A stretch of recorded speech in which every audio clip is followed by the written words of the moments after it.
Good morning. The world is going through a bunch of stuff now, and we can't really change the world, but sometimes we can weather it by focusing on what we can do to change ourselves or grapple with things a little better. So I have been wondering how to do that, and this is probably not for everybody, but for those of you who are trying to improve clarity of thought in such a muddled time. I'm going through this kind of 30-day reading of this book, and this is the book, 30 Days to Better Thinking and Better Living Through Critical Thinking. And I recommend the book very much. I've read through it, and I'm not going to do the introduction because it's quite long, but for those of you who know what critical thinking is and who want to improve their abilities in such a thing, I would like to share that. And so the day one, let's just get right into it. Day one, and day one is called Discover Your Ignorance. We're all ignorant in something. We're not stupid, but we are ignorant. There are a lot of things that I'm ignorant about. But the first step is to discover what your ignorance is and address it. So this is the first part. I think I'll just read it, and then you can get the book if you want. Day one, discover your ignorance. Most of us assume whatever we believe to be right. Though we were taught much of what we believe before we could critically analyze our beliefs, we nevertheless defend our beliefs as the truth. Good thinkers know this is absurd. When you actively focus on uncovering your ignorance, you realize you are often wrong. You look for opportunities to test your ideas for soundness. You recognize that much of what people believe is based on prejudice, bias, half-truths, and sometimes superstition. You routinely question your own beliefs. Your beliefs do not control you. You control your beliefs. You develop intellectual humility, awareness of the extent of your ignorance. Blair said, "The willingness to be taught what we do not know is the sure pledge of growth, both in knowledge and wisdom." Intellectual humility is the disposition to distinguish at any given moment and in any given situation between what you know and what you don't know. People disposed toward intellectual humility recognize the natural tendency of the mind to think it knows more than it does, to see itself as right when the evidence proves otherwise. They routinely think within alternative viewpoints, making sure they are accurately representing those viewpoints. They consider other viewpoints to understand them in good faith, not to dismiss them.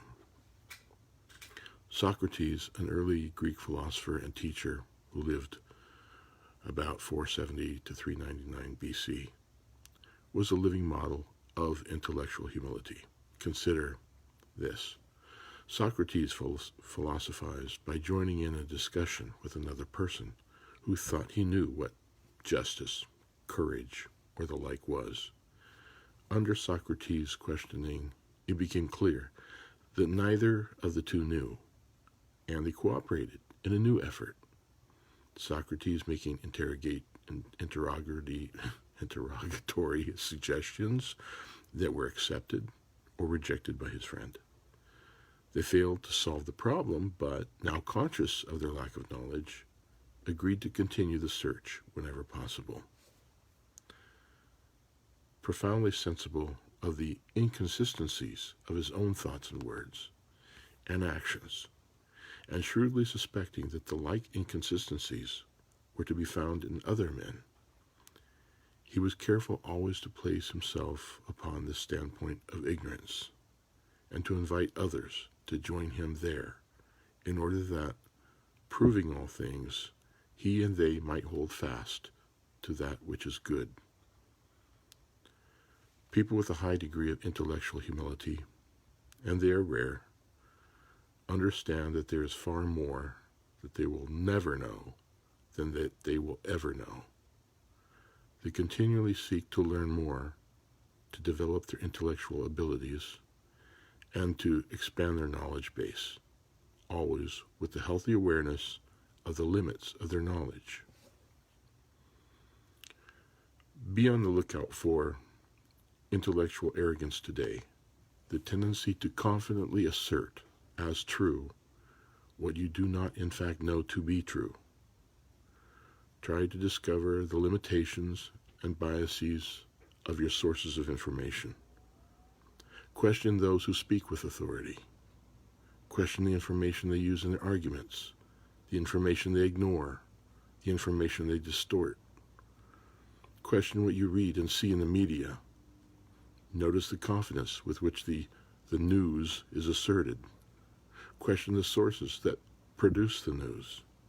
Whenever you feel inclined to make a bold statement, stop and ask yourself how much you really know about that which you're asserting. These are some strategies for developing intellectual humility. 1. When you cannot find sufficient evidence that proves your belief to be true, begin by saying, I may be wrong, but what I think is, or, up to this point I have believed, or, based on my limited knowledge in this area, I would say. 2. Notice when you argue for beliefs without evidence for justifying them. Recognize why you're doing this. 3.